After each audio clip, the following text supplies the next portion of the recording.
আমি তোমাদেরকে আগের ভিডিওতে দেখিয়েছিলাম যে আমি পুজোর কাজ মোটামুটি কমপ্লিট করে রেখেছিলাম।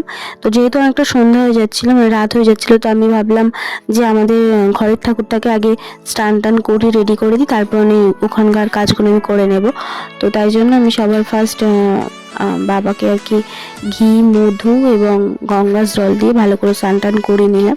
করে নিয়ে বাবাকে বাবার আসনে বসিয়ে দিয়ে তারপরে ফুল, বেলপাতা এবং গঙ্গার জল মাথায় একটু দিয়ে আর চন্দনের ফোঁটা দিয়ে আমি ওদিকের কাজগুলো সারছিলাম। আর ততক্ষণ বোন আর কি সন্ধ্যাটা দিয়ে দিচ্ছিল। আর তারপরে আমরা রেডি হয়ে চলে গিয়েছিলাম মন্দিরে, আমাদের পাশেই আর কি মন্দিরটা, তো মন্দিরে তো চলে গিয়েছিলাম। তো আমরা মন্দিরে গিয়ে কী কী করলাম সেটা আমি তোমাদেরকে দেখাবো নেক্সট ভিডিওতে। তার জন্য চ্যানেলটা সাবস্ক্রাইব করে আর পাশে থাকতে হবে নেক্সট ভিডিওগুলো দেখার জন্য। ভিডিও ভালো লাগলে অবশ্যই লাইক, কমেন্ট, শেয়ার করে দেবে। চ্যানেলটা সাবস্ক্রাইব করে অবশ্যই পাশে থাকবে আরও নতুন নতুন ভিডিও দেখার জন্য। আজকের মতো এই পর্যন্ত, দেখা হবে নেক্সট ভিডিওতে। বাই।